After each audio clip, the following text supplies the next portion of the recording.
Hoy vamos a ver el tema 8, que corresponde a movimiento lineal, impulso y choques.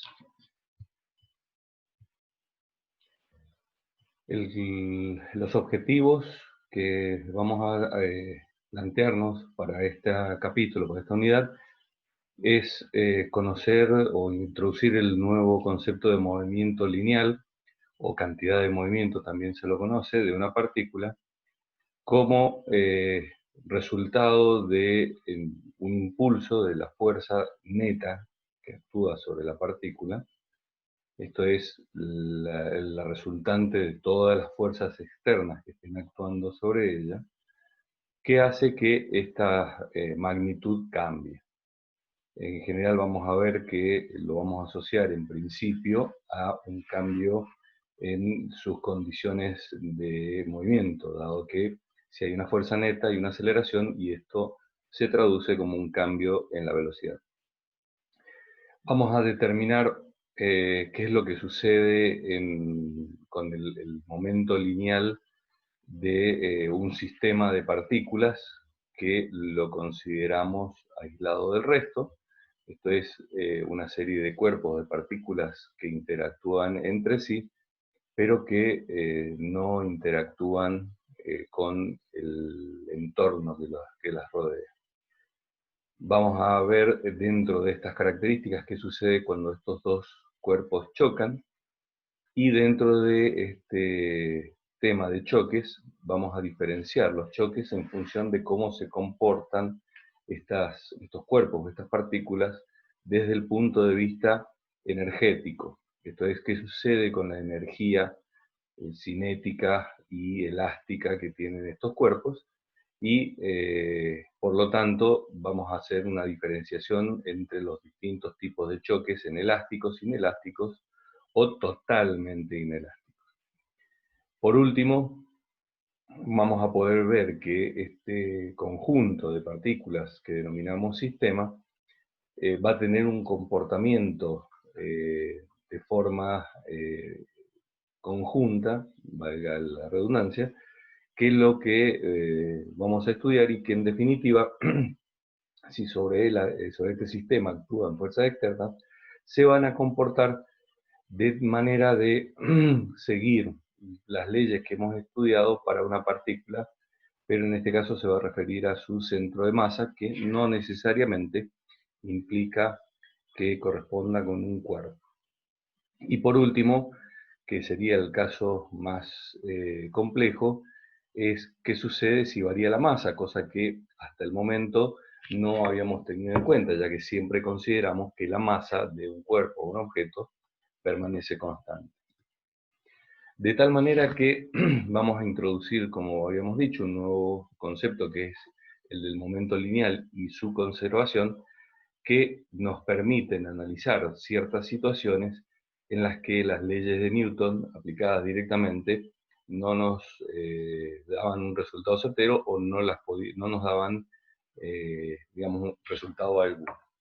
Una de estas explicaciones es a través de los choques, ya que digamos, hay interacción entre estos cuerpos que entran en contacto, o sea, son fuerzas de contacto, pero actúan durante un breve periodo de tiempo, y aparte en ese periodo de tiempo pueden llegar a ser variables. Vamos a ver entonces qué es lo que sucede. Hoy vamos a introducir este nuevo concepto, como hemos dicho, del momento lineal o cantidad de movimiento, a partir de las leyes de Newton. Por un lado dijimos que esto estaba caracterizado cuando actuaba una fuerza neta. Por lo tanto, si hay una fuerza neta, esta es distinta de cero, y en este caso particular, al ser la fuerza distinta de cero, lo que implica es que va a cambiar sus movimientos, va a haber una aceleración. Expresando este cambio de la aceleración en función de un cambio de la velocidad, recordemos que esto puede ser en magnitud, dirección y sentido, podemos, dado que la masa por el momento la suponemos constante, podemos introducirla dentro de esta ecuación y la agrupamos de esta manera. De tal forma que a esta nueva configuración, a esta nueva asociación de magnitudes físicas, la vamos a denominar momento lineal. Y dado que la masa es un escalar, pero la velocidad es un vectorial, va a ser, en definitiva, un vector que va a tener la misma dirección y sentido que la velocidad del cuerpo de la partícula. De tal manera que podemos redefinir la primera ley, la ley de Newton de la aceleración o de la fuerza en función de esta nueva variable, diciendo que cuando se aplica una fuerza neta sobre un cuerpo o un objeto, este cambio, esto va a producir un cambio de ese momento lineal.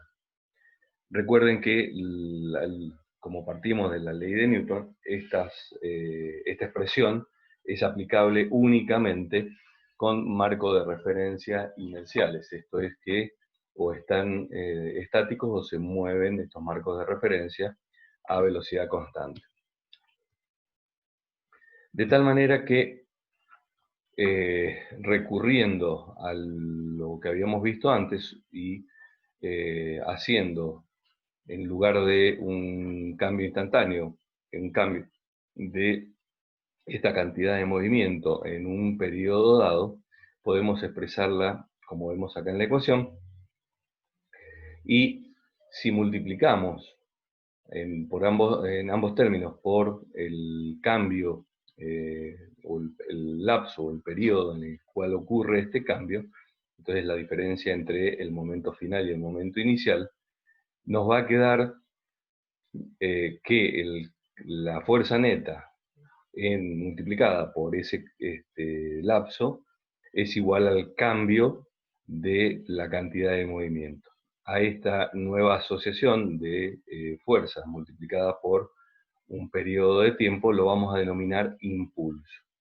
Y es una cantidad útil, dado que nos da información ya no solo de la fuerza que estamos aplicando, sino durante cuánto tiempo la estamos aplicando, dado que los resultados de aplicar la fuerza durante la misma fuerza, pero durante periodos distintos, nos lleva a que los resultados o los efectos sean diferentes. Si asociamos ambas ecuaciones, nos queda entonces que el impulso es exactamente igual al cambio de la cantidad de movimiento o al momento lineal. Esto es lo que se denomina el teorema del impulso.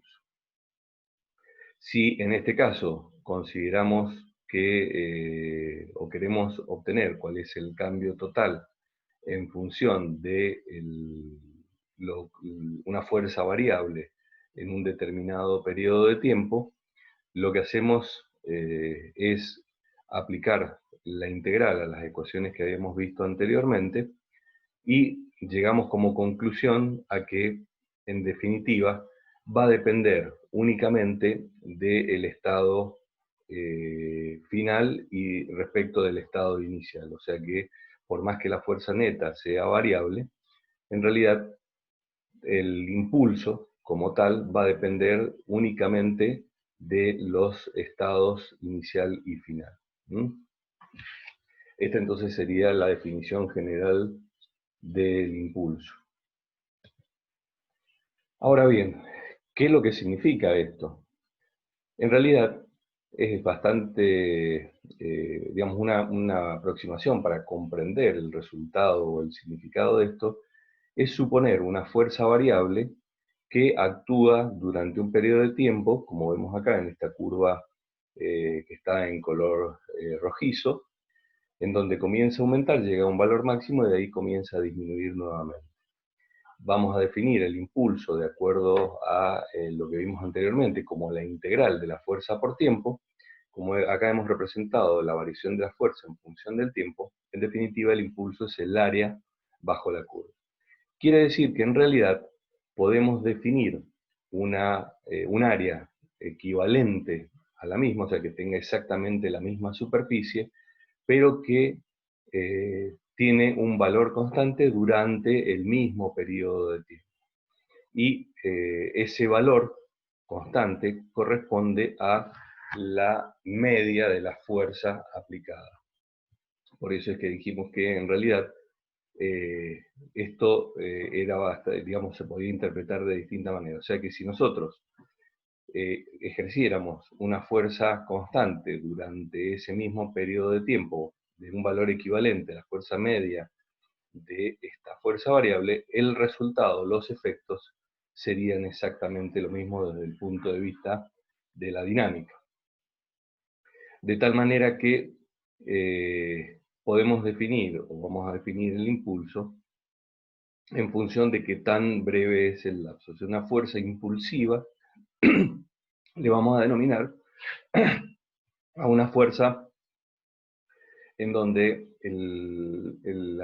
la fuerza, digamos, o sea, dos fuerzas, o mejor dicho, dos aplicaciones del mismo impulso pueden ser con una gran fuerza aplicada durante un periodo de tiempo pequeño, o bien con fuerzas de menor magnitud, pero aplicadas durante un periodo más prolongado. Bien, esto sería, por ejemplo, un ejemplo si nosotros empujamos un carro, bien, aplicando un golpe que dura muy poco tiempo, pero con una fuerza mayor, o simplemente comenzamos a aplicar una fuerza menor y lo vamos empujando durante un periodo de tiempo mayor. Esto es, digamos, las distintas interpretaciones que vamos a ver a continuación. Consideremos entonces una partícula que inicialmente está en reposo, como habíamos dicho, de tal manera que al estar en reposo su velocidad es igual a cero y por lo tanto su momento lineal también es igual a cero. En este caso, al aplicarle esta fuerza durante un periodo de tiempo, el resultado final nos dice que va a coincidir con una determinada cantidad de movimiento o un determinado momento lineal.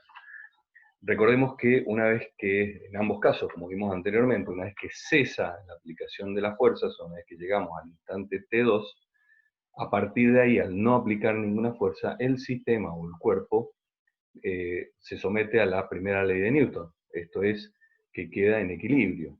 Dado que aplicamos una fuerza, hubo una aceleración, y al haber una aceleración, hubo un cambio en su velocidad, o sea que cambió del reposo hasta adquirir una velocidad final. Y a partir de ahí se mantiene constante. Bien, esta sería la explicación o la analogía con lo que vimos. Ahora, como dijimos, si el impulso es el mismo, o sea, si golpeamos este objeto, este carro, con una fuerza muy fuerte durante muy poco tiempo, o simplemente lo hacemos durante un periodo más largo y aplicando fuerzas menores, el resultado final va a ser que ese cuerpo o ese objeto se va a terminar moviendo a la misma velocidad.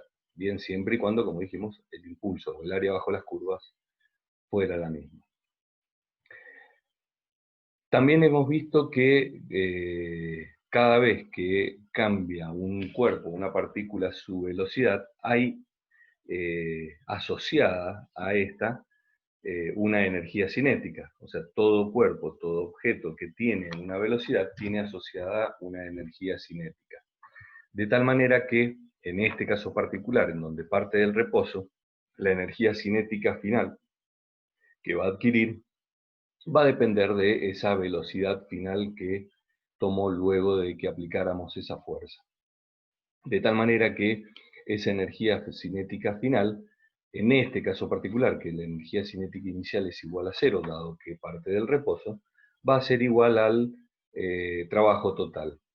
Y en definitiva va a ser equivalente a la fuerza que hemos aplicado durante el recorrido que se hizo mientras duró la aplicación de esa fuerza. Entonces, en definitiva, el trabajo total también es el área bajo la curva de la fuerza, o sea que en realidad el trabajo total aplicado en este caso, dado que la fuerza, cuando la duración era menor, tenía que ser mayor, y el recorrido era menor, el área bajo la curva o el resultante es exactamente lo mismo. O sea que vemos que ya hay una relación también, o vamos a poder establecer una relación entre la energía cinética y el momento lineal o la cantidad de movimiento, dado que si analizamos esta expresión, vemos que está implícita en la energía cinética también la masa y la velocidad como lo estaba en el momento lineal. ¿Cómo podemos comprender o ver otro tipo de ejemplo? Bueno, nos dan a elegir entre atrapar una pelota que pesa medio kilo y que se mueve a 4 metros por segundo, ¿bien? O una pelota que pesa 100 gramos, pero que se mueve a 20 metros por segundo. O sea, es más liviana, pero se mueve a mayor velocidad.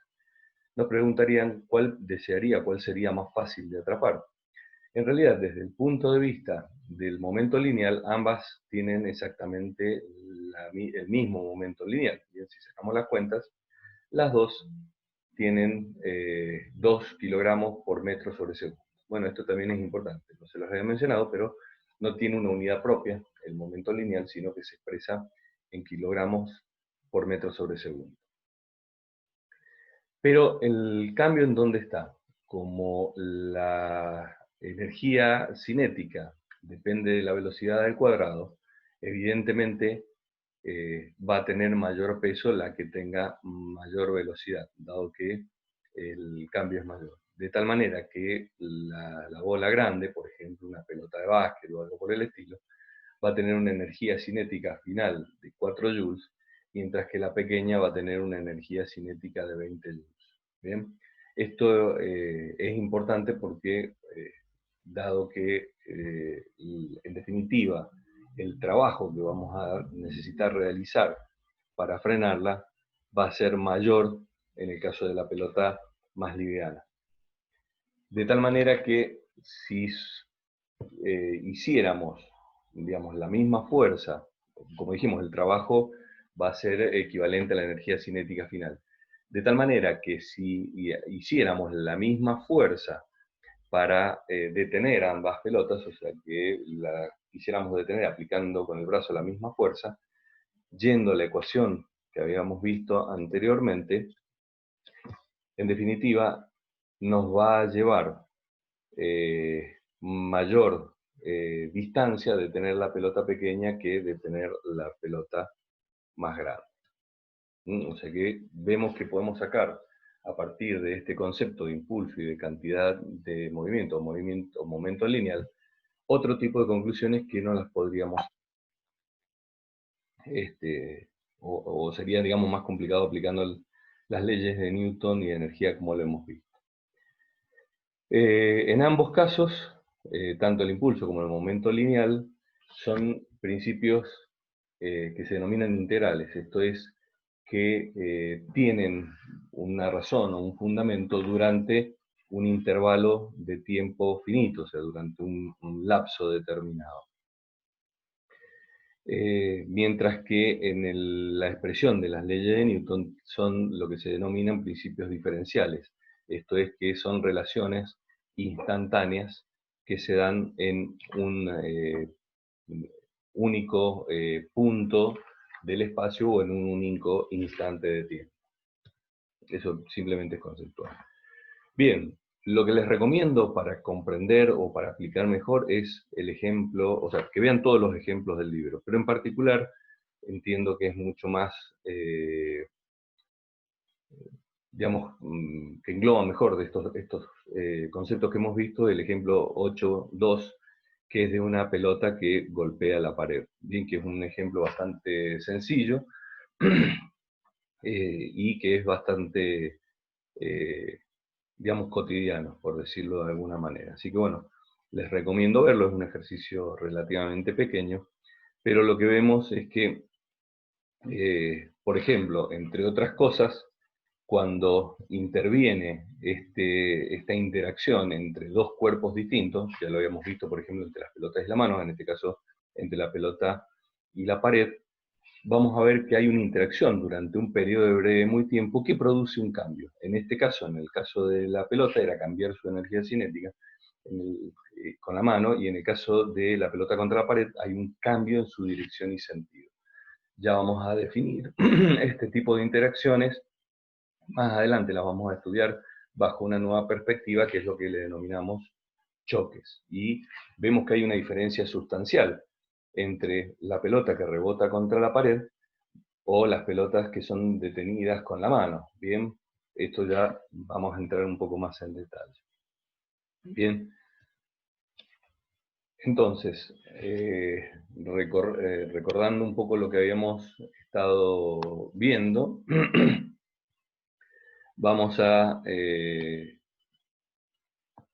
seguir avanzando con este estudio de esta nueva forma de comprender las interacciones entre los cuerpos y qué es lo que sucede, digamos, entre estas interacciones entre los cuerpos.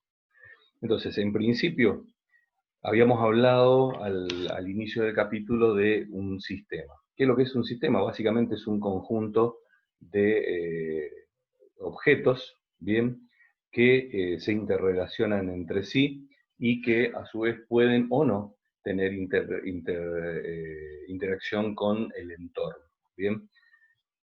Cuando consideramos únicamente las fuerzas de interacción entre los objetos que componen este sistema y no tenemos en cuenta la interacción con el entorno, decimos que se trata de un sistema aislado. Esto puede ser o bien porque no hay intervención de fuerzas externas a este conjunto de elementos o de objetos, o bien porque las fuerzas internas son mucho mayores y podemos despreciar la interacción de una fuerza externa.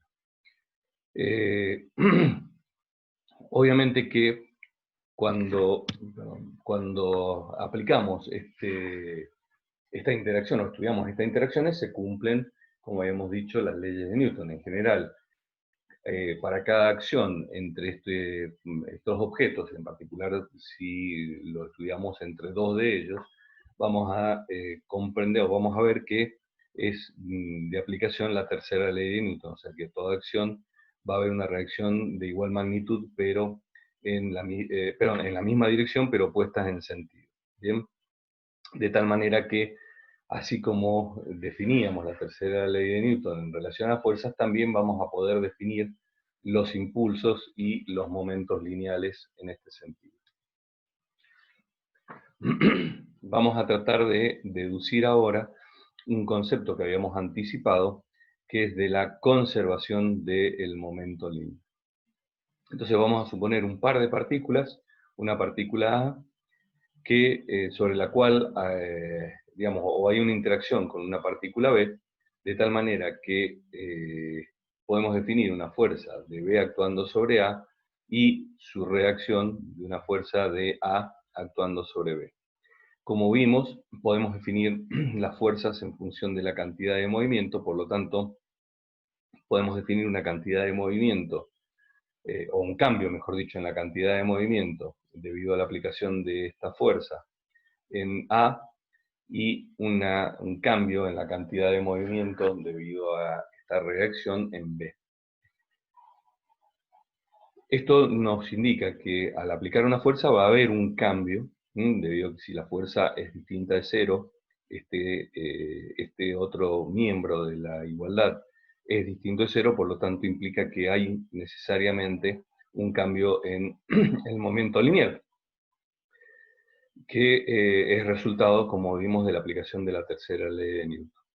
De tal manera que si consideramos ambas fuerzas, la tercera ley de Newton nos dice que son iguales y opuestas, por lo tanto, el resultado neto, o una fuerza neta sobre el sistema, es igual a cero.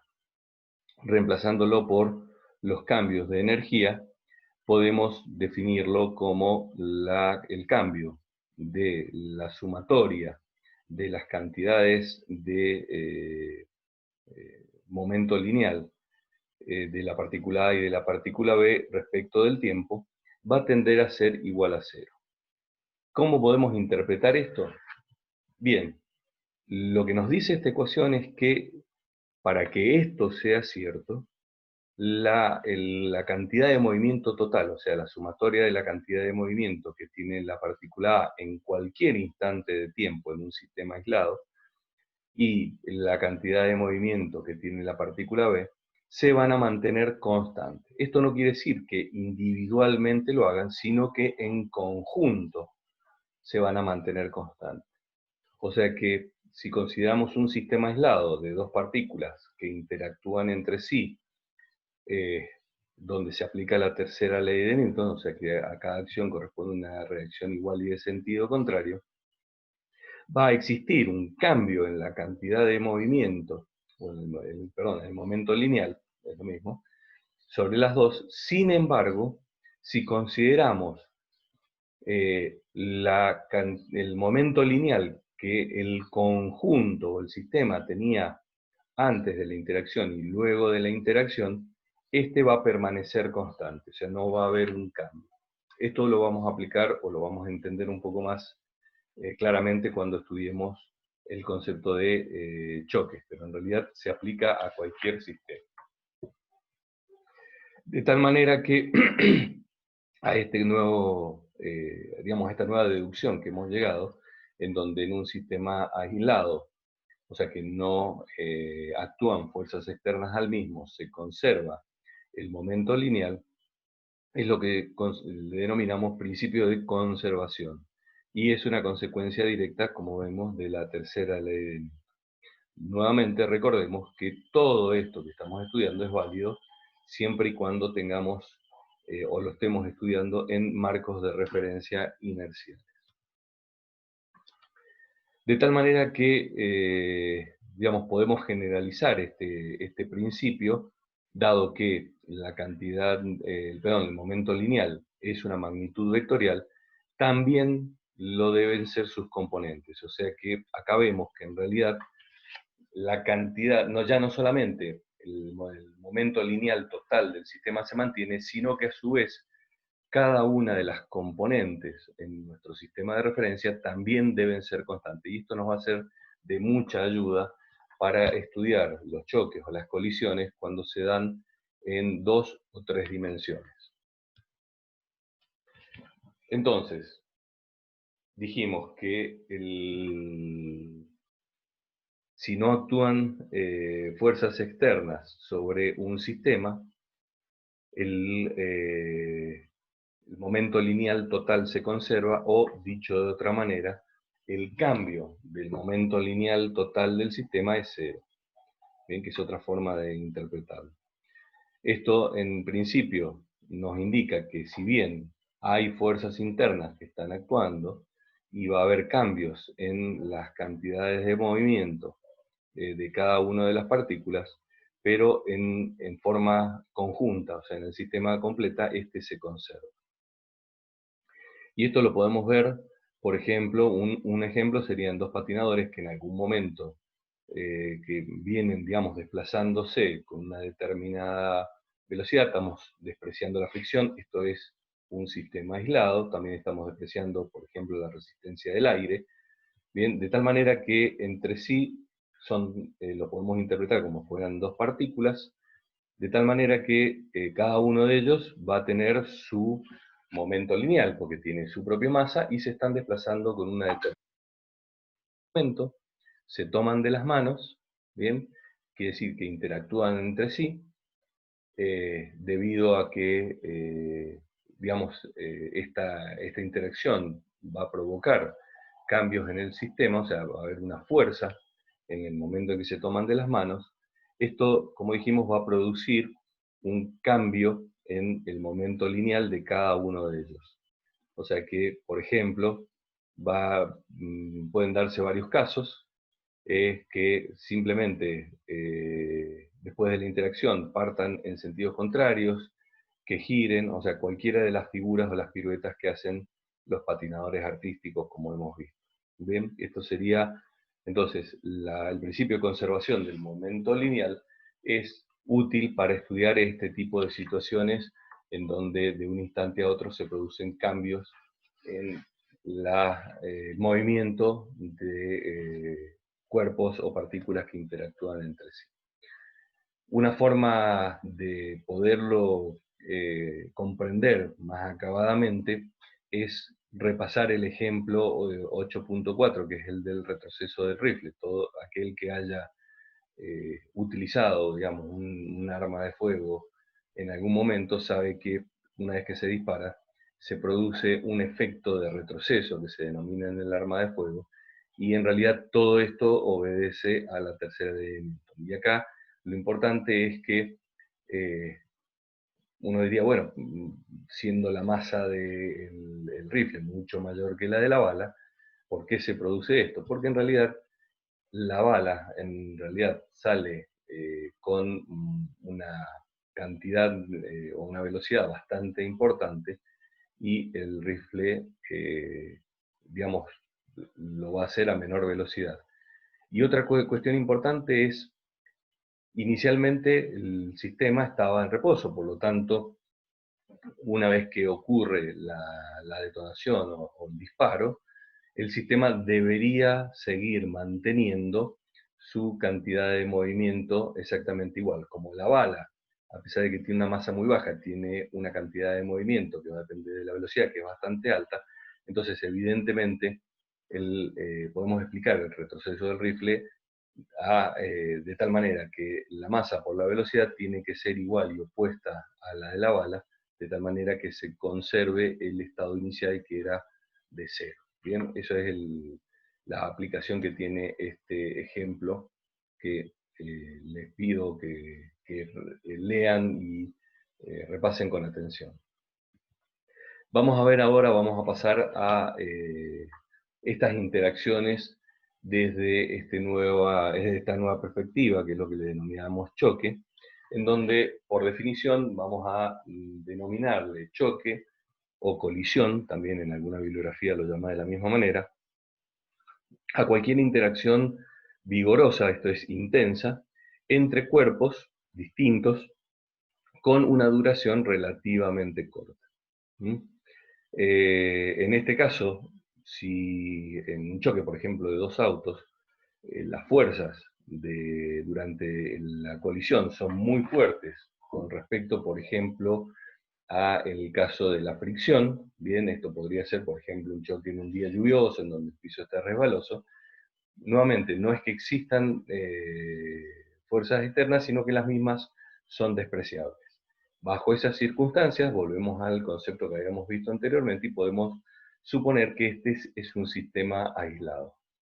Como vimos, en un sistema aislado, entonces su momento lineal se va a conservar antes y luego de esta interacción vigorosa o de este choque.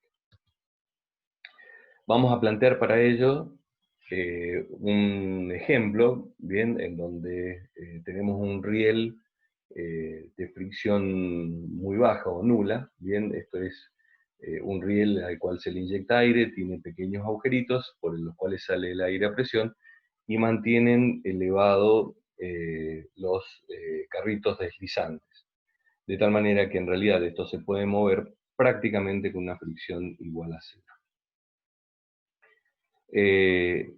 Vamos a considerar, digamos, que estos objetos se vienen desplazando con una determinada, velocidad, acercándose uno al otro. Tanto el carrito A como el carrito B son cuerpos rígidos, por lo tanto, para simular el efecto de choque, como vamos a verlo más adelante y lo vamos a estudiar en particular más adelante, vamos a asignarle las características elásticas a través de dos resortes que están aplicados o juntos a cada uno de estos objetos. Bien, si durante esta interacción, durante esta colisión, todas las fuerzas que se están aplicando son de tipo conservativas, vamos a denominar a este tipo de choque elástico. ¿Y por qué fuerzas conservativas?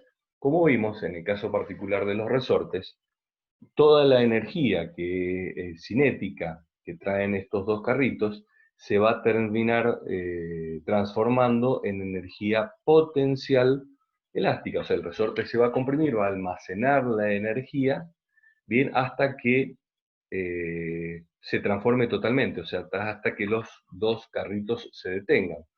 Una vez que ocurre esto, esa energía potencial elástica almacenada se libera nuevamente de forma total y estos carritos van a adquirir nuevamente energía cinética, ¿bien?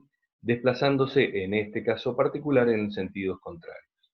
Entonces, como toda la energía cinética se transformó en energía potencial elástica y finalmente se liberó nuevamente sin pérdida de energía en energía cinética entre los dos objetos, decimos que estamos en presencia de fuerzas conservativas y por eso podemos denominar a este tipo de choque un choque de tipo elástico. En el caso de que haya una pérdida de energía cinética en final respecto de la que tenían inicialmente, decimos que hay o estamos en presencia de un choque inelástico. Bien, en el caso de que la consecuencia, digamos, de este choque sea digamos que los dos cuerpos, en lugar de separarse, permanecen unidos como si fuera un nuevo cuerpo único con una masa total igual a la sumatoria de la masa de ambos cuerpos, a ese tipo de choque inelástico, y es inelástico porque vamos a demostrar que la energía cinética final es menor que la inicial, lo vamos a denominar un choque totalmente inelástico y tiene características muy particulares.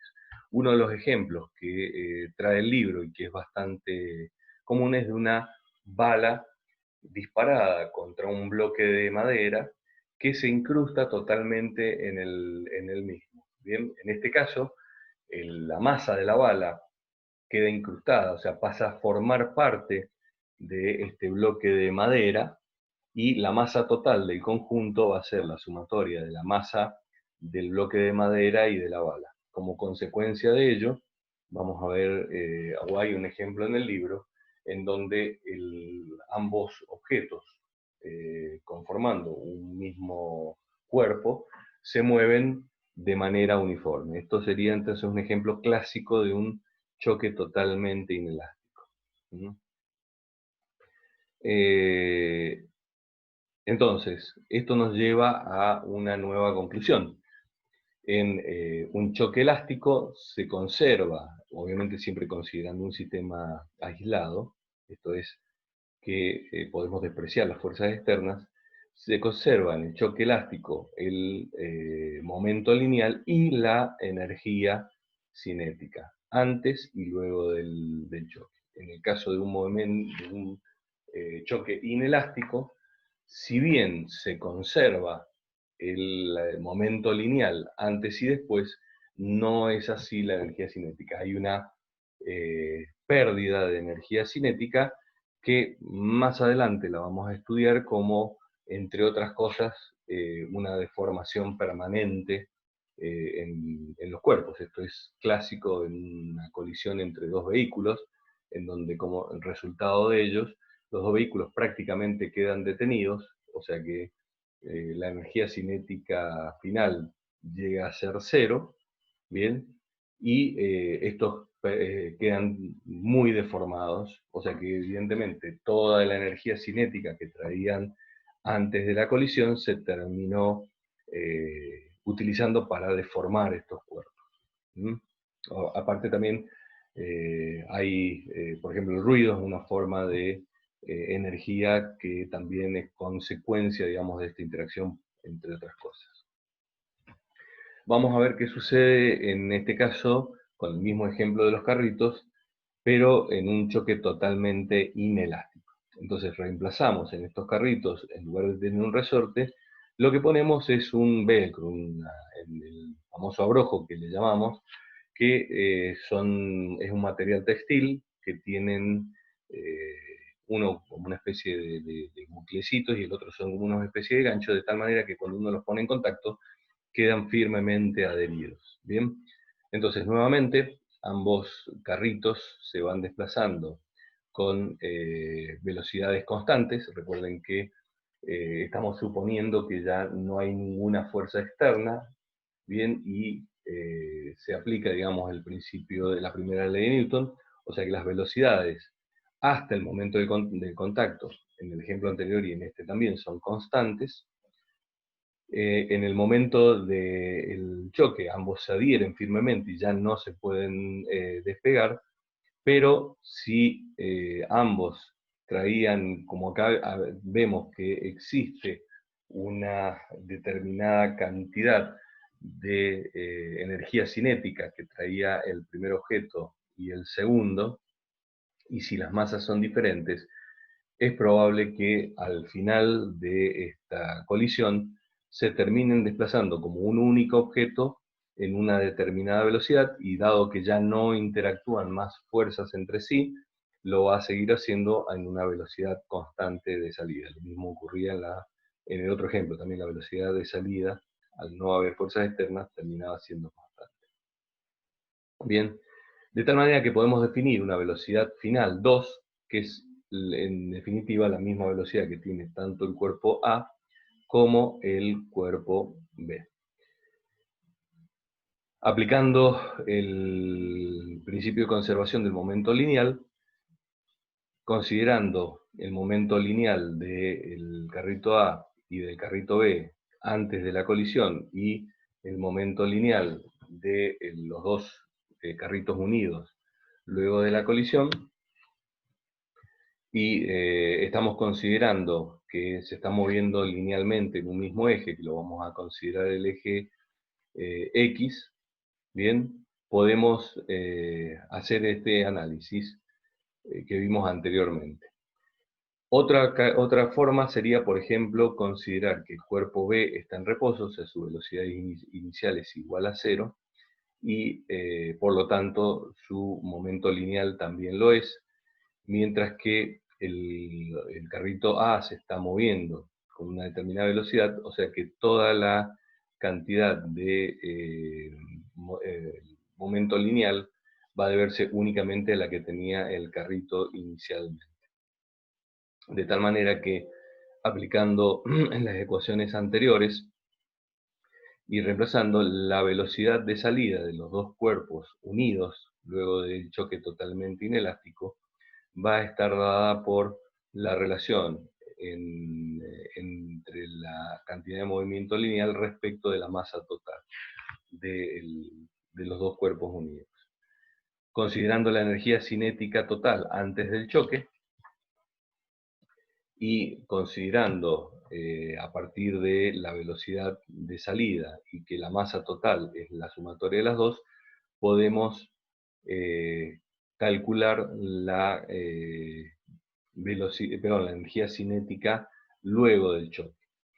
Reemplazando la velocidad de salida por la relación que encontramos respecto de la velocidad de entrada y comparando las energías cinéticas inicial y final, vemos que evidentemente este miembro de la igualdad o de la ecuación, la masa conjunta es mayor que la masa inicial del cuerpo, del carrito que se venía moviendo, por lo tanto, la energía cinética final va a ser menor que la energía cinética inicial. O sea que hemos demostrado que en el caso de un choque inelástico hay una pérdida de energía. Bien, esta pérdida de energía en realidad físicamente se traduce como la energía que fue necesaria para producir esta vinculación del velcro.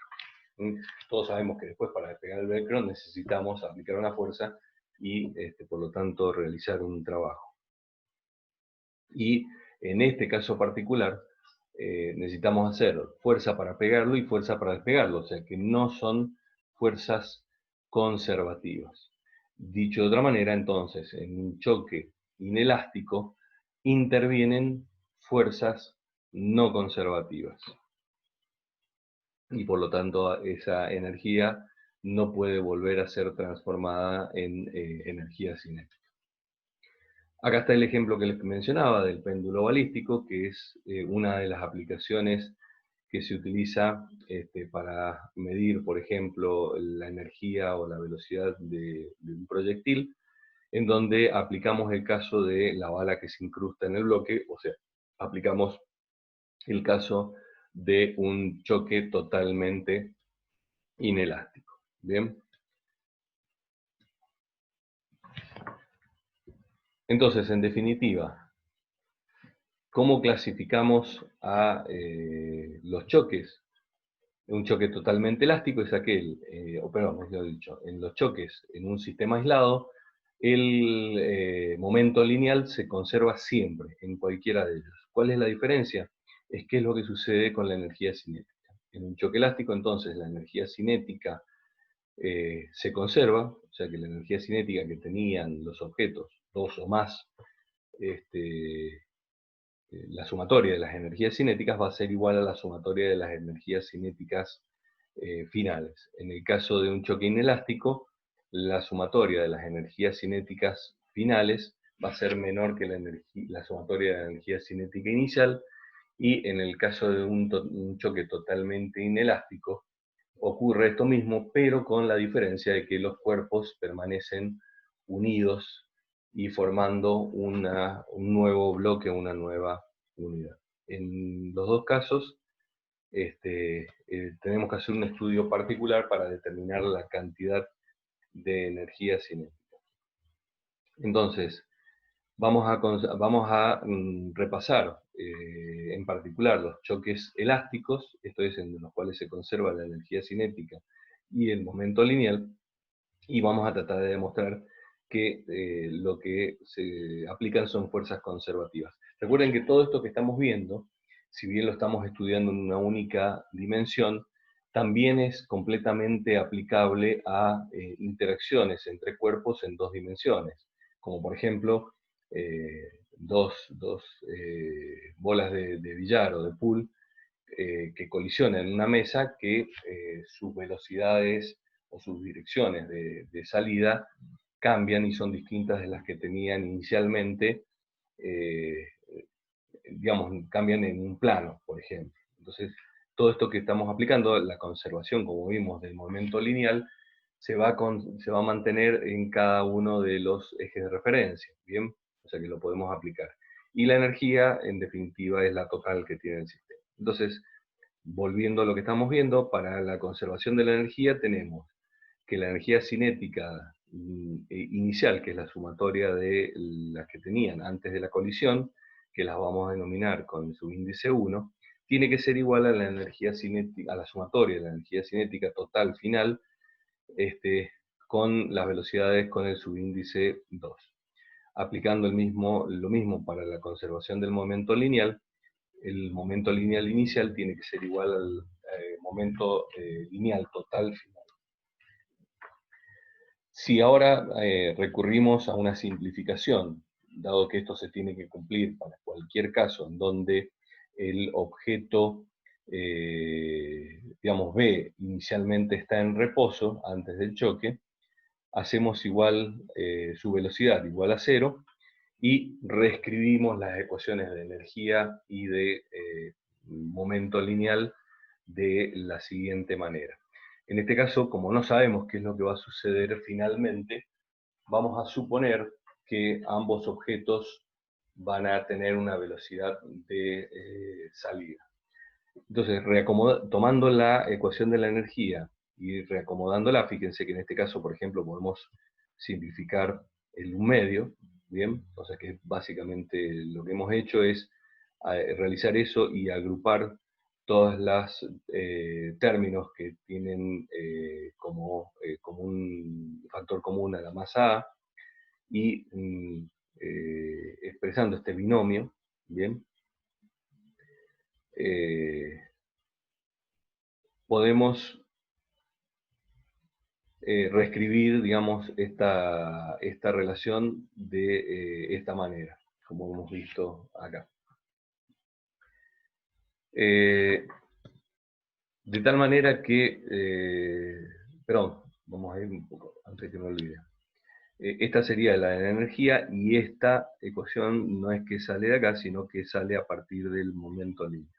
Entonces ahora lo que hacemos es dividimos miembro a miembro. Bien, si volvemos acá, al dividir miembro a miembro, vemos que en este caso se cancelan las masas, o sea que lo que tenemos es, básicamente nos queda una relación de velocidades. Sustituyendo esta relación de velocidades en la ecuación del momento lineal, o sea, reemplazamos la velocidad de salida del objeto B, nos queda la relación de masas y las velocidades de salida del cuerpo, perdón, inicial y final del cuerpo A.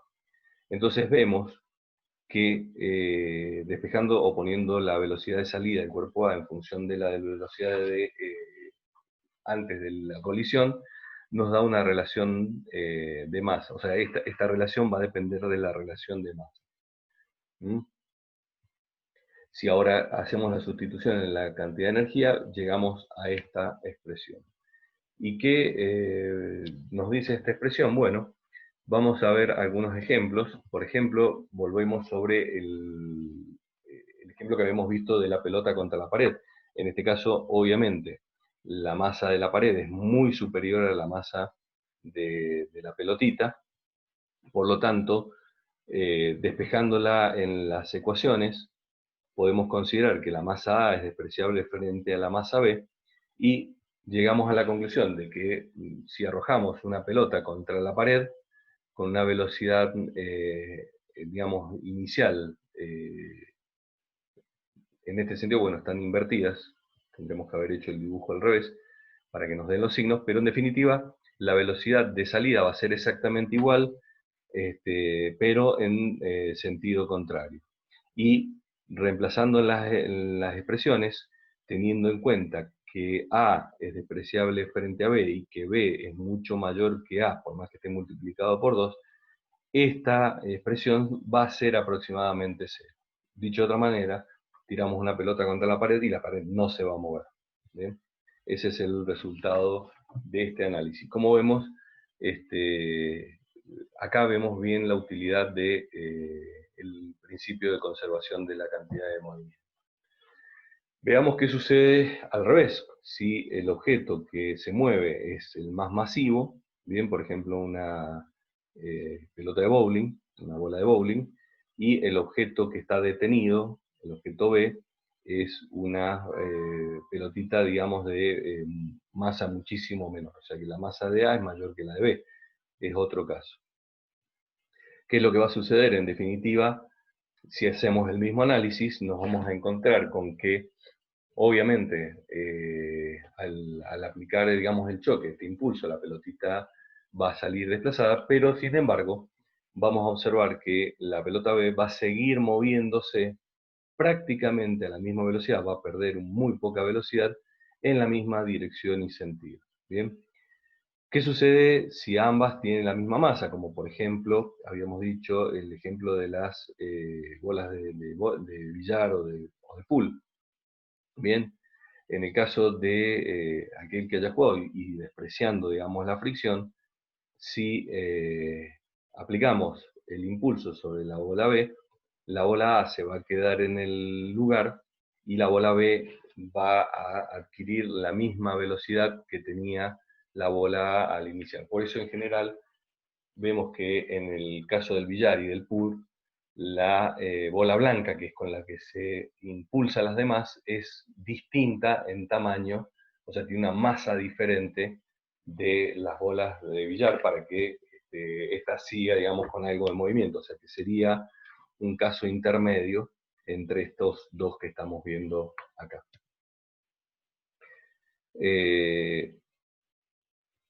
Entonces, volviendo al caso que habíamos visto, de los choques elásticos y de las velocidades relativas, bien, vemos que en general, para cualquier caso, si el cuerpo A adquiere una velocidad, digamos, después del choque, esta va a depender, en el caso particular, de la velocidad de B. Si la velocidad de B es relativamente pequeña, la velocidad de A va a ser igual, o sea, va a ser en sentido contrario a la de A.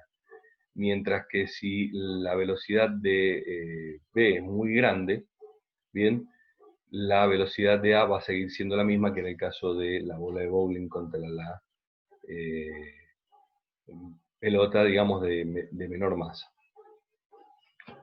Entonces, lo que vemos en definitiva es que las velocidades, digamos, de los cuerpos van a ir cambiando, pero en general las velocidades relativas antes y después del choque se van a seguir manteniendo. Esto en realidad lo vimos con el caso particular de que la velocidad digamos, inicial de B era igual a 0, pero se cumple exactamente de la misma manera para, en el caso de que ambos tengan velocidades iniciales y finales, siendo que las velocidades finales pueden llegar a ser a 0 también. O sea que, digamos, amplían el concepto que hemos visto, la velocidad relativa de A y B inicial va a ser exactamente igual a la velocidad relativa de A y B final antes y después del choque, en el caso de los choques elásticos, nuevamente en un sistema aislado. Todo esto que estamos viendo se aplica para un sistema aislado.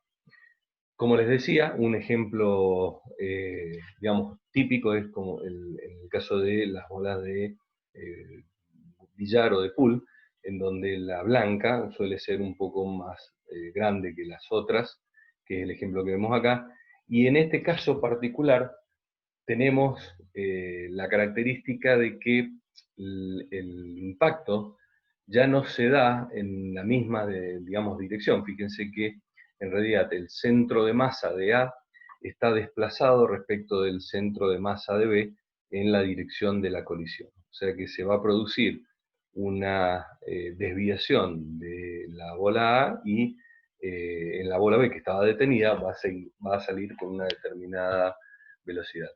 Por eso es que les propongo que lean y vean este caso del choque bidimensional, y esto generalmente va a suceder en el caso en que la recta de acción de la velocidad que consideramos, como hemos visto hasta ahora, aplicado al centro de masa de la bola A, no coincide o no pasa por el centro de masa B. En esos casos, generalmente lo que se va a producir es un cambio en la dirección de las velocidades tanto de A como de B. Esto se aplica también en el caso en que B tuviera una velocidad relativa.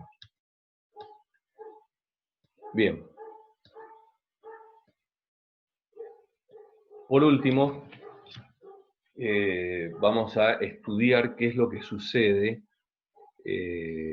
digamos, considerando ya no las partículas de manera individual, sino que vamos a introducir un nuevo concepto que es el de centro de masa de un sistema.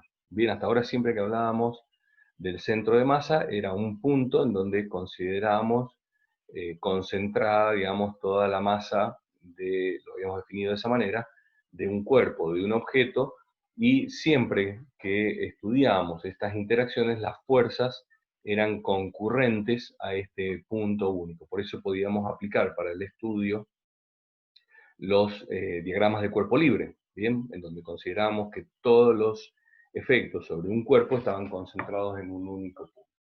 Pero también podemos definir un centro de masa para un sistema, dado que si esté aislado va a tener un comportamiento como un conjunto. Entonces, ¿cómo vamos a definir al centro de masa? Es lo que se denomina digamos, la coordenada del centro de masa, es lo que se denomina digamos, el producto de las masas de cada una de las partículas por la posición de las mismas ponderada por la masa total. Dicho de otra manera, si consideramos en un plano las coordenadas x e y de un número cualquiera de partículas, a las cuales las vamos a numerar de 1, 2, 3 y así sucesivamente, tantas como haya. Bien, podemos determinar la coordenada del centro de masa del sistema multiplicando la masa de cada una de las partículas por su posición y todo esto ponderado o dividido por la sumatoria de las masas de cada una de las partículas. O, en definitiva, esta es la masa total del sistema. Esto en realidad si lo podemos generalizar para cualquier sistema de coordenadas, por ejemplo, en el caso de que tengamos un sistema de coordenada de tipo polar, como hemos visto también que se puede aplicar. En general, en el caso de los cuerpos sólidos y que tienen una distribución homogénea y continua de materia, todo esto lo podemos hacer considerando que los mismos están compuestos de un número muy grande de partículas diminutas y lo podemos hacer o podemos calcularlo a través de la integración. En general, en cuerpos que son regulares, vamos a encontrarnos que el centro de masa coincide con el centro geométrico de los objetos. ¿Bien? Y en el caso de que sean objetos que no son completamente regulares, siempre el centro de masa va a estar ubicado en algún punto de lo que se denomina el eje de simetría. O sea, esto se aplica a sistemas que no son regulares, pero son simétricos. Por ejemplo, en el caso del disco o en el caso de un anillo. Y acá nos encontramos con una particularidad. Fíjense que en el caso del anillo, el eje de simetría del anillo pasa en realidad por el aire. O sea que el centro de masa está ubicado fuera del cuerpo. Esto nos lleva, digamos, a una conclusión importante. El centro de masa de un sistema no necesariamente coincide con un objeto o con la masa de un objeto, sino que puede estar ubicado en cualquier lado. De tal manera que, así como pudimos determinar la posición del centro de masa, podemos determinar también cómo se mueve o cómo se desplaza el centro de masa de un sistema compuesto por varios objetos. En este caso, lo que hacemos simplemente es derivar las ecuaciones vistas respecto del tiempo, considerando que la velocidad es la derivada de la posición respecto del tiempo y aplicando las derivadas a las sumatorias que hemos visto. En el caso de las masas, al no estar relacionadas con el tiempo, son constantes, y en el caso del producto de la masa por la velocidad, la masa también es constante.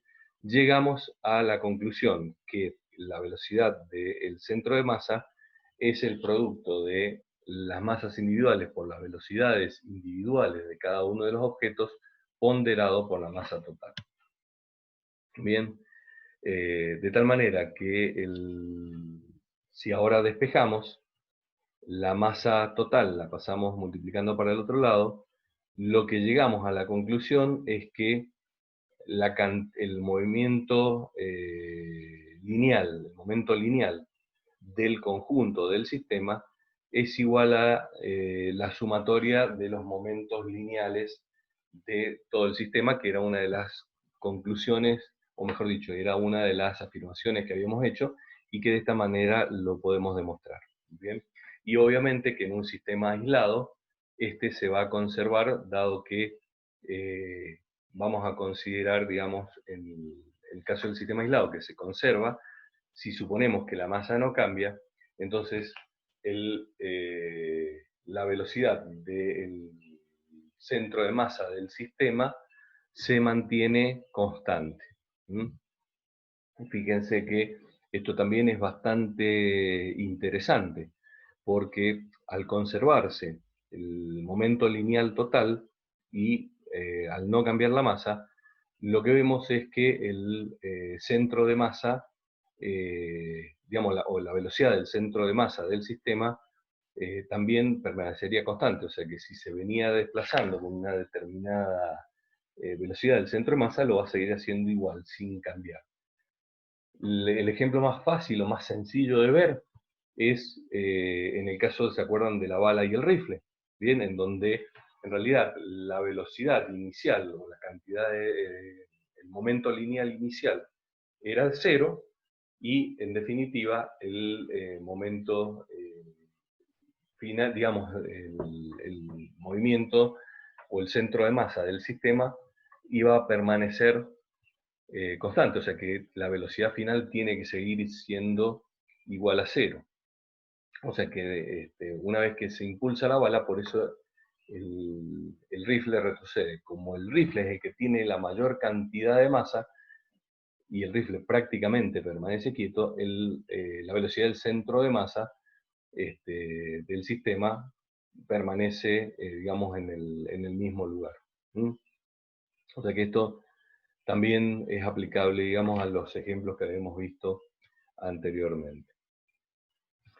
¿Qué es lo que sucede si actúa una fuerza externa sobre estos sistemas? Bueno, una de las consecuencias es que si actúa una fuerza externa, ya como vimos, una fuerza implica de movimiento. Al actuar una fuerza externa, ya no se va a conservar la cantidad de movimiento. Si suponemos que la masa del sistema permanece constante, la única posibilidad es que cambie la velocidad. Y si cambia la velocidad, va a haber un cambio, digamos, o va a haber una aceleración, dependiendo de cómo se aplique la fuerza neta externa, que tiene que ser distinta de cero. Por lo tanto, van a cambiar las aceleraciones individuales de cada una de estos objetos. Depende de cómo se haya aplicado esta fuerza. Pero esto también nos lleva a la conclusión de todo lo que veníamos estudiando anteriormente. Bien, recuerdan que siempre dijimos que en un objeto lo podíamos considerar como una partícula y que todos los efectos de una fuerza externa podíamos considerarlos como aplicados a un único punto, bien, en el cual podíamos estudiar los efectos de ese punto, que era algo que habíamos dicho anteriormente. Bueno, acá vemos que efectivamente esto es así, y que ese punto en el cual aplicábamos todos los efectos no es ni más ni menos que el centro de masa, considerando, por ejemplo, todas las, digamos, un objeto sólido como una sumatoria de pequeñas masas individuales, todas aglutinadas de alguna manera. En total, vemos que aplicando este concepto a las fuerzas totales, la sumatoria total de las fuerzas van a ser las fuerzas externas y las fuerzas internas. Pero también vimos que en el caso de las fuerzas internas de un sistema, esto se aplica a la tercera ley de Newton, por lo tanto, la sumatoria total de las fuerzas internas va a ser igual a cero. Dicho de otra manera, para que haya un cambio en las condiciones de movimiento de un sistema o de un objeto, necesariamente tienen que deberse exclusivamente a la aplicación de fuerzas externas. Ya que hemos llegado a una conclusión a través de la aplicación del concepto de momento lineal y de, digamos, conservación del momento lineal, que al principio con las leyes de Newton no era tan intuitivo o no era tan fácil de explicar. En definitiva, lo que dijimos es que este cuerpo se va a terminar moviendo como si toda la fuerza neta externa estuviera aplicada sobre el centro de masa. Nuevamente, todo esto es aplicable, dado que partimos de las leyes de Newton y son, en definitiva, otras formas de expresar las mismas, siempre que los sistemas de referencia sean de tipo, digamos, que los sistemas de referencia no tengan movimiento continuo, que sean de tipo, digamos, se me ha ido, bueno, que no tenga esa aceleración. Entonces, por ejemplo, esto sería, digamos, un ejemplo de qué sucedería en el caso, por ejemplo, de un cohete o un obús, ¿bien? Supongamos que tenemos un cohete que parte con una determinada cantidad, digamos, de materia, se dispara, y en algún punto hay una deflagración que separa, digamos, a la cabeza, digamos, de este sistema respecto del resto. Esto, por ejemplo, también sería aplicable a los fuegos artificiales. ¿Mm? Fíjense que, en definitiva, si consideráramos las masas de los distintos elementos, podemos determinar un centro de masa que, como vimos, no necesariamente coincide con la aplicación de la misma, digamos, con la aplicación sobre un objeto, pero que se va a seguir desplazando con movimiento parabólico. Bien, entonces ya los movimientos de cada uno de los elementos es diferente, pero el movimiento del centro de masa responde a todo el estudio que hicimos de cinemática y dinámica que vimos anteriormente.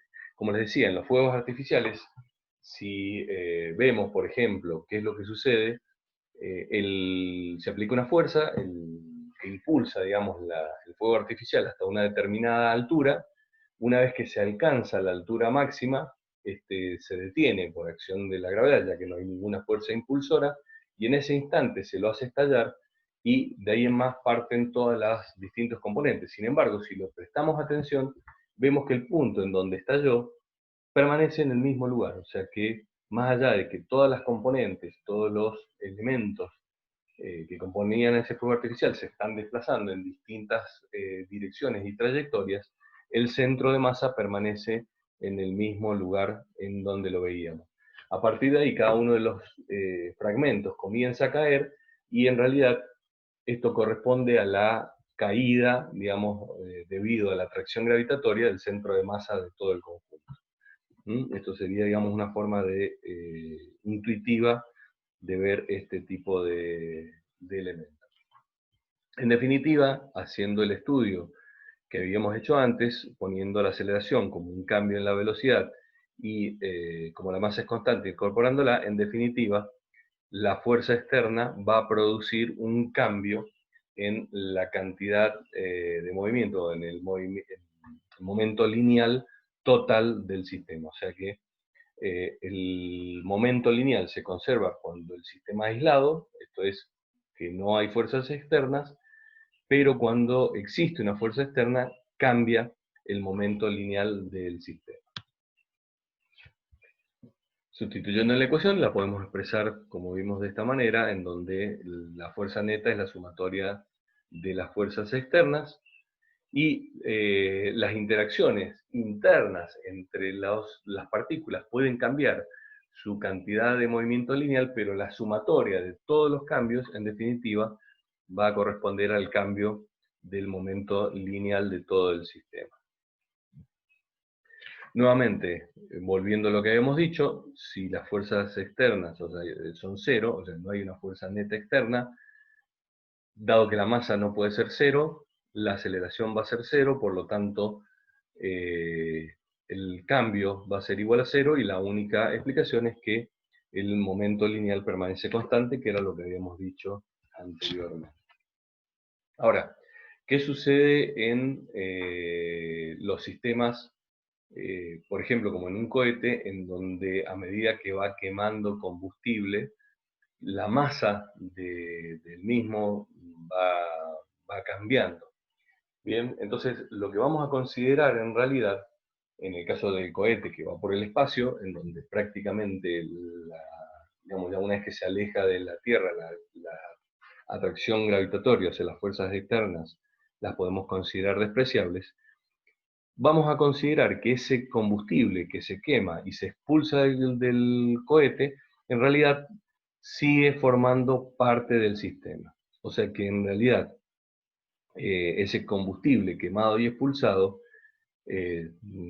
sabemos que por estequiometría, en realidad la masa sigue siendo la misma, no cambia, cambia la composición química, cambian las asociaciones entre las moléculas, pero la masa en definitiva no cambia, no hay ni creación ni destrucción de masa. Entonces podemos suponer que la masa total del sistema es constante.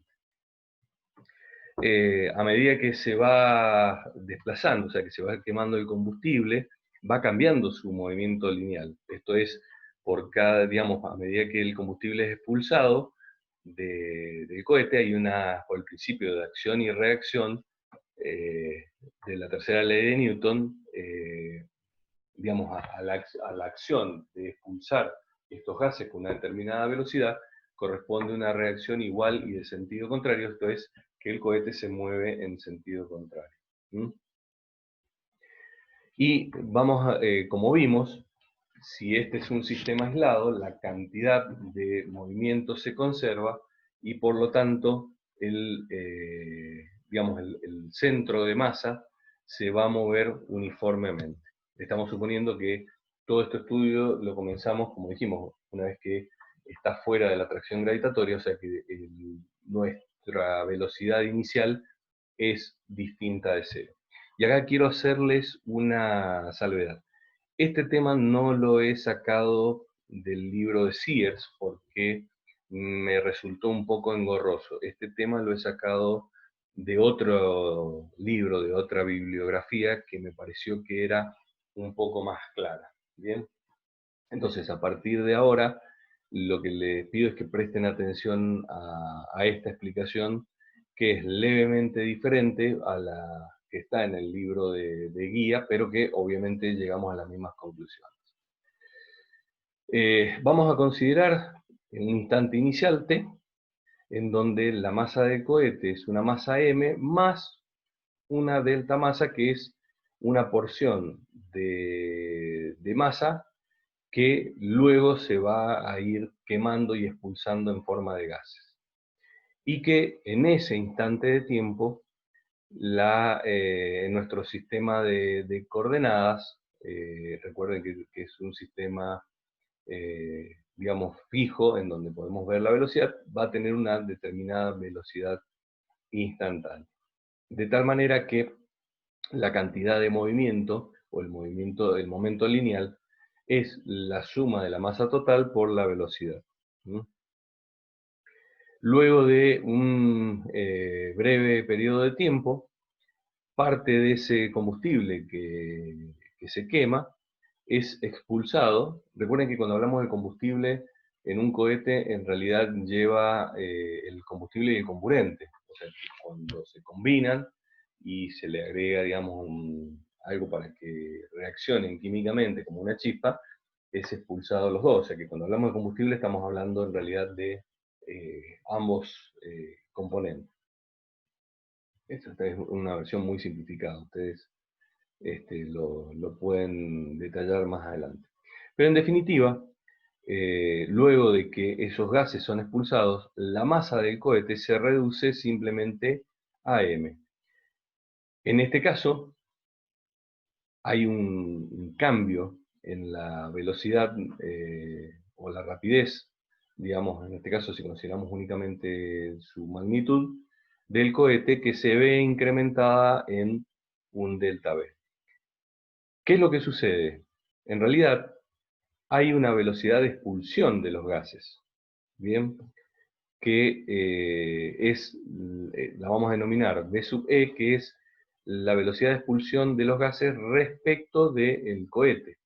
Ahora, si lo vemos respecto de nuestro sistema de referencia inercial, que es externo al cohete, la velocidad de expulsión de los gases es la velocidad que tenía el cohete menos la velocidad de expulsión de los gases. Recuerden que la velocidad del cohete es de avance, por lo tanto, los gases son expulsados en dirección contraria, de ahí ese signo negativo. Teniendo en cuenta esto, entonces, la cantidad de movimiento o el momento lineal inicial, como dijimos, es la masa total que tenía el cohete por la velocidad que traía en ese instante de tiempo. La final va a ser, por un lado, la que tenga el cohete, pero también tenemos que tener en cuenta la masa de los gases expulsados con la velocidad. Todo siempre relativo al mismo sistema de referencia. Bien, por eso lo expresamos de esta manera. Aplicando el principio de conservación de la cantidad de movimiento, escribimos la cantidad de movimiento inicial y las cantidades de movimientos finales que obtuvimos, y luego operamos un poco matemáticamente. Como vemos, por ejemplo, hay términos que se repiten a ambos lados de la igualdad, por lo tanto podemos simplificarlos. Fíjense que si esto pasa restando para acá se anula. Lo mismo sucede con este otro término, bien, que tenemos acá.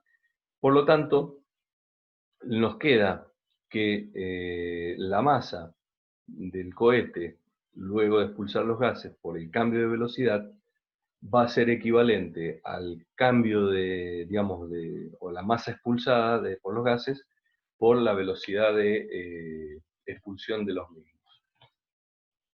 Si en lugar de tomarlo en un periodo de tiempo lo vemos instante a instante, o sea, lo que hacemos es que delta t tienda a 0, podemos hablar de una derivada, digamos, un diferencial de velocidad y un diferencial de masa, y suponiendo que ese diferencial de masa que se expulsa en realidad es una pérdida, un diferencial de masa que pierde el cohete, y lo podemos expresar de esta manera, y es negativo porque esa masa se pierde, y acá donde está, en este signo negativo que aparece acá, es la diferencia con la explicación que está en el libro de Sears, por eso me gustó más esta expresión. Podemos reescribir la ecuación que acabamos de encontrar en función de los diferenciales de velocidad y de masa. Y luego reemplazamos al diferencial de masa de los gases expulsados como una pérdida de masa del cohete. Quiere decir que separando ahora las variables, o sea, lo que hacemos es pasamos la masa total al otro lado, un cambio de velocidad en el cohete va a estar determinado por un lado por la velocidad de expulsión de los gases y por la tasa de cambio de la masa del cohete, o sea, qué tan rápido se queman esos, digamos, el combustible.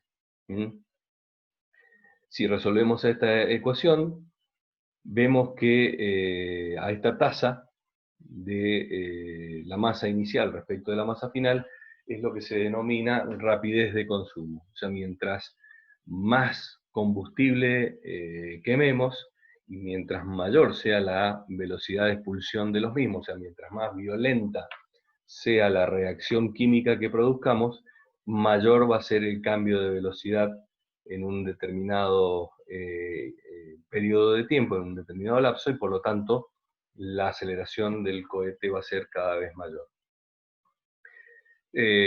Considerando, como habíamos dicho, la expresión que habíamos obtenido antes y haciendo la derivada respecto del tiempo, teniendo en cuenta que esto corresponde a la aceleración y que en definitiva la masa total del cohete por la aceleración instantánea es la fuerza que tiene en ese momento, esa fuerza no es otra cosa que el empuje del cohete. O sea que el empuje del cohete va a estar dado por la velocidad de expulsión de los gases y la tasa de cambio de la masa.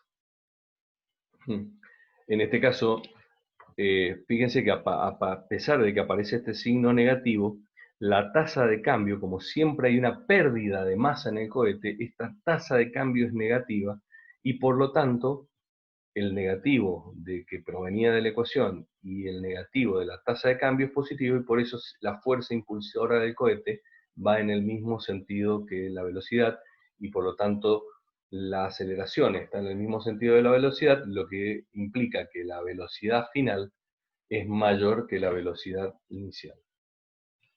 Así que, bueno, esto sería todo lo que corresponde al capítulo 8.